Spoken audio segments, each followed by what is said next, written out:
A beautiful Saturday morning, and here comes a bumblebee coming to pollinate the flower.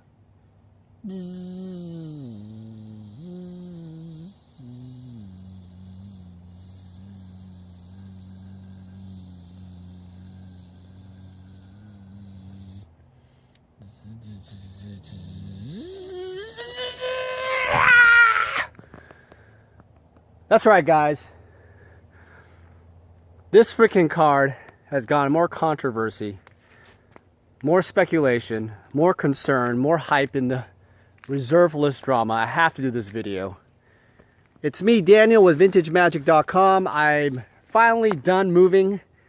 As you can see, I'm trying to grow my Fu Manchu, but no one really cares. All I get is that I look like MTG Lion, which, what do you guys think? What do you guys think? MTG Lion? Same teeth? What do you guys think? I can guarantee you I'm not like MTG Lion. I guarantee you I'm not like MTG Lion. I think we should do a video with MTG Lion and myself right next to each other and see the difference. I think I'm a little tanner than MTG Lion. We'll see. All right, guys, so let's get down to business. Reserve list cards. This whole situation with Drop of Honey has led me down to a path. God, these videos are getting like Rudy's. Down to a path. You get this? Look at this path. It is freaking long in this new home we live in. It's freaking far ass balls. It's like a half a mile to the nearest water pump station. But seriously, Drop of Honey has brought up a really interesting conversation. It's brought up a very good conversation of what is changed in the Magic community, what has gone wrong, what has gone good. And I could tell you that from a position of an investor, I can say that this is the beginning of another trend. I actually said this would be happening for a long time ago, but I think it's proven a point. Now let's backstory this. I was at GP Vegas 2017 in June, and Drop of Honey gets used in a legacy tournament as, I think, a sideboard card, a 2 of, and a top 8'd, and top 8'd, meaning someone got a top 8 finish with it. I think he got 4th or something. And there was another guy, Jarvis Yu or something. He's a competitive Magic player. I think he got like 9th. So very strong performance. And also using Drop of Honey. And it goes bananas. And the whole entire room sells out a Drop of Honey except my table. I have like, I don't know what it was, like 18 or 20 of them in my table just to prove a point. And I wanted, like, at that time, $250. I only had like a bunch of signed ones left for some reason, and I had some unsigned ones, but that doesn't really matter. They're all in mint condition.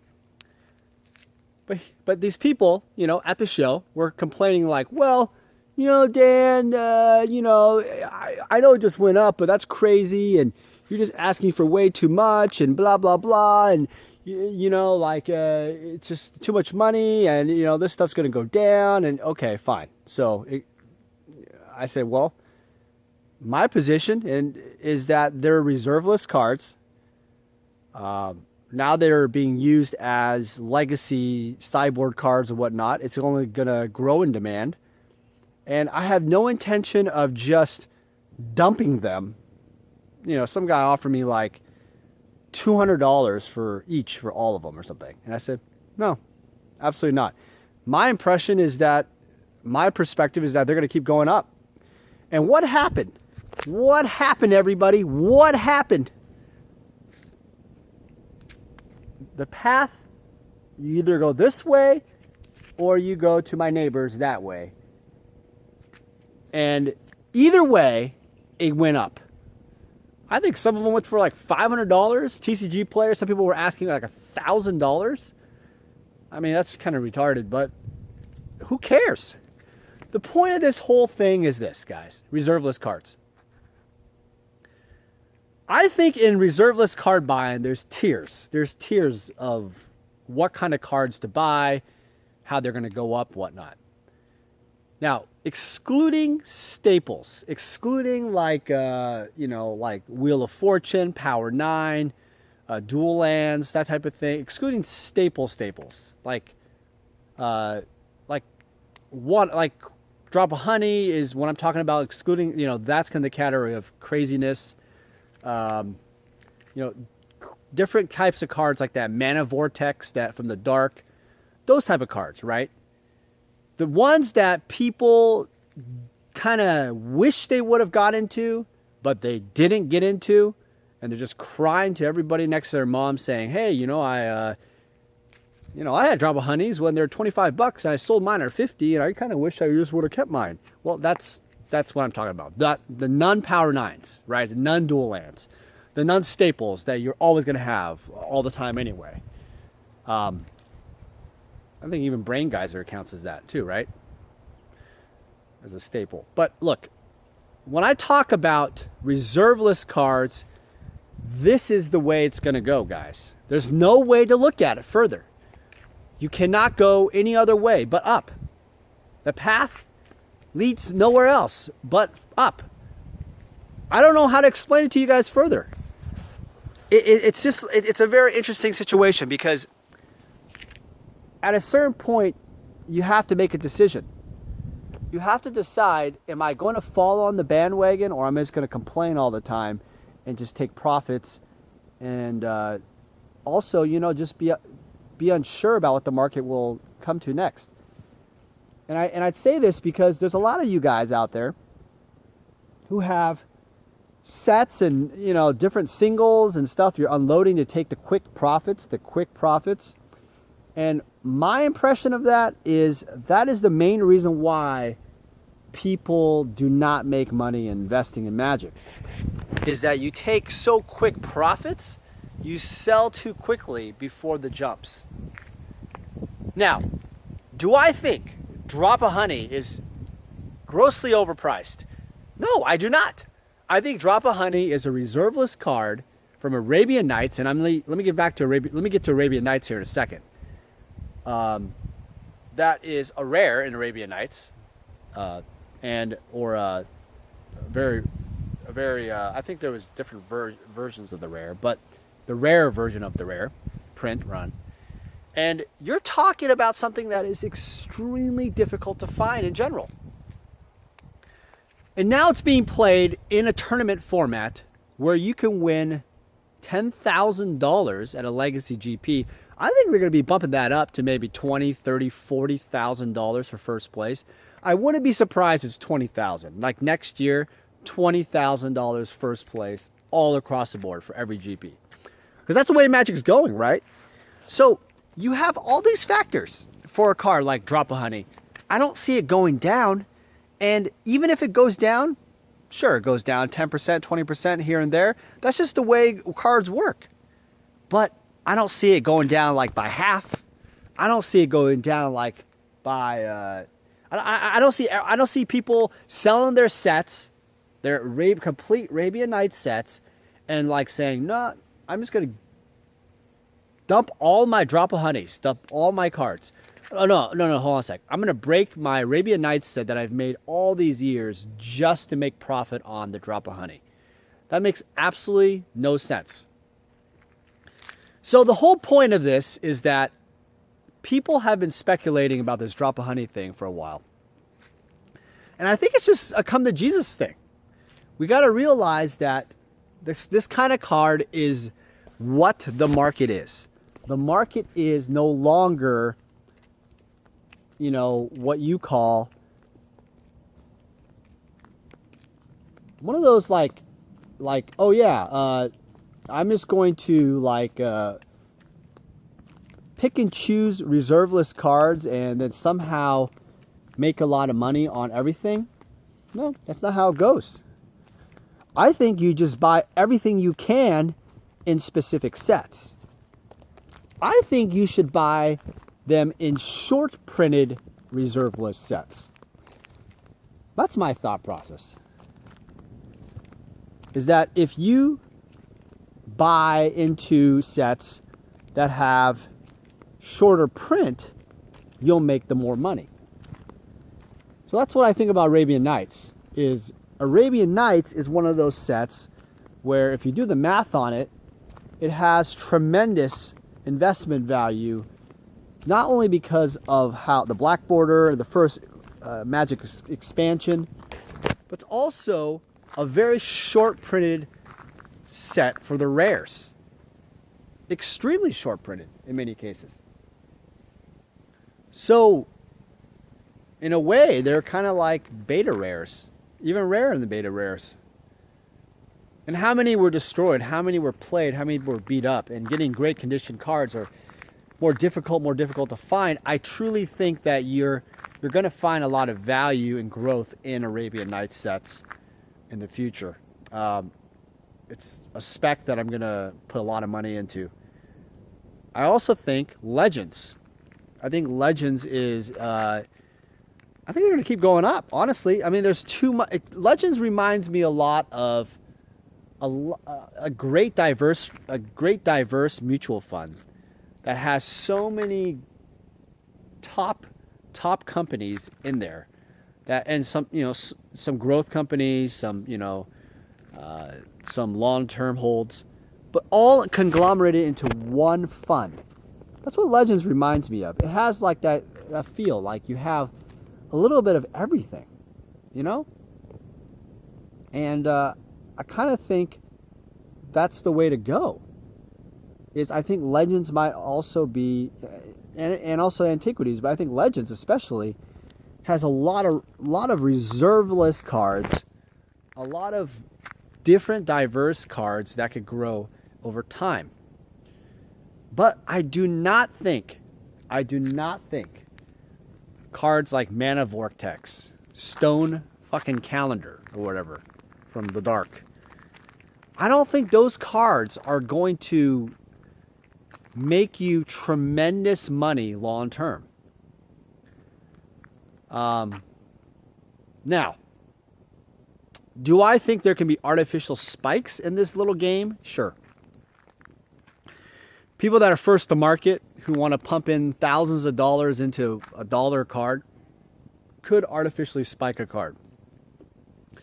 But what happens is, when there's no demand for that card, if the demand ends and there's too much supply, so let's say the people that initially buy into the Stone Calendars or Mana Vortex or whatever, they essentially have to wait for, they want to sell, right? They have to eventually sell their supply to make profits. Well, the problem with that is that other people will try to sell into it too. And then you have to also have buyers who will actually buy into that card, because those two cards are not even like playable at any level, and the supply is so big for the Dark. I think it's like 70 million cards or something ever printed. It's insane. You're talking an uphill battle you don't want to play. And that's why I say it. I don't think that it's going to be a great investment if you're getting into it at the later game. Meaning that if it's already spiked, you're already too late. So I think this is short-term specking game that's involved in reserveless cards. I also think there's a long-term spec for these nicer, higher quality set collector, you know, type of things like Arabian Nights, Legends, and Antiquities. I think cards like Power Artifact, Transmute Artifact. I know this is kind of, you know, I don't know if these are even rares, but I think cards like even the old school Mistress Factories and the Triskelions, those aren't reserve. The Mistress Factory I don't think is a reserveless card, but I just still think even some of those old set collector cards are really, really iconic and very special, and you know, and I think you're going to find growth in those because people want the original OG version of the card. It's just the way it's going to go. Now, a lot of you guys out there are going to, you know, complain and think I'm just like trying to increase the value of my current assets and whatever. Sure, I guess you could think that way if you want. I know my company is called Vintage Magic. I mean, everything I talk about is about vintage magic. But I want you guys to kind of be aware of this drop of honey thing, because I personally feel like there's a lot of speculation that things are just going to tank again and tank again and tank again for reserve list cards. And when it comes to factors of set collecting cards like Arabian Nights, cards that feel good, low print run, it's not going to happen. People aren't dumping their Arabian Nights cards, Arabian Nights sets, just to make extra buck on drop of honey. That's not the way it goes. Because supply for a card like drop of honey has to come from people, especially like this type of situation, has to come from people that have sets, who have Arabian Nights sets. And most people that have Arabian Nights sets aren't selling their sets to break it up just for a gain of one card. They would break it up to get a gain, just to get rid of their set, to sell their set. So that's why the supply is going to remain very low over time. Of course, you're going to have dealers, but dealers, a lot of the dealers got wiped out already. I mean, you're going to see moves from a lot of Arabian Nights, a lot of Antiquities, Legends cards over the next years, because people are just going to get wiped out of the rares, and the dealers are going to be always behind unless you invest in them. I don't like to sell all of my cards all at once. I don't like to just do the short term. I like to play the long term. I know some of these other dealers, they like to do the short term and make a quick profit and such, but I really feel that's where my buying perspective has definitely, I think, it been advantageous to me, because I've held a lot of these cards for such a long time. It's allowed me to make extreme profits over the years. And I'm not going to go through all of the numbers, but it's pretty obvious. When you're, I remember buying Alpha Black Lotuses for maybe $900 to $1,000 back in the day, and you can go figure that out right now how much that is. But it's crazy. If you hold on to stuff and not just sell them for that quick $100, $200 profit, or percentages, let's say 10, 20, 30% profit, you might be surprised where the future might hold.